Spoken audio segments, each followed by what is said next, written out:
Gleason started at Dumont. He had a show, an hour show for a cosmetics company, and when he was offered a big deal at CBS, he went over. I worked on the show. I mean, I worked on every show, Right. and that's what happened. You came in, you would have a list of what you would be doing. I tell you, and that would be every once in a while, maybe once a month, I would be the second AD on the Gleason show, and it was my job to time the show because everything had to be, and so I would time it. And Gleason, he wasn't a very nice man actually. He liked to torment people, and he did this.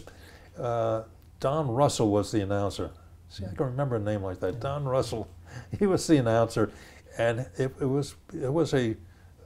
wasn't a cosmetics company. It was like a drugstore company.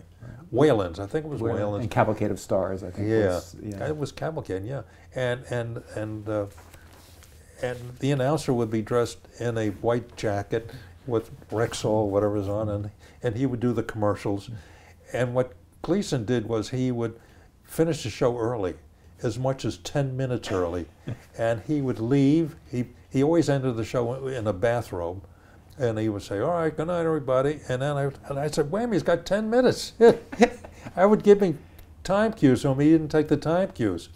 And what he did was he lived at the Sheraton Hotel, and he would jump in his car, and he'd be driven up to the Sheraton, and then watch the show finish on air because it was live. And poor Don Russell would be stuck with reading one promo after another, one promo and one what do you call these things for Red Cross and all that kind of thing. Public service. Yeah, public service. And he would have 10 minutes of public service, and Gleason would be having a great time watching him at home.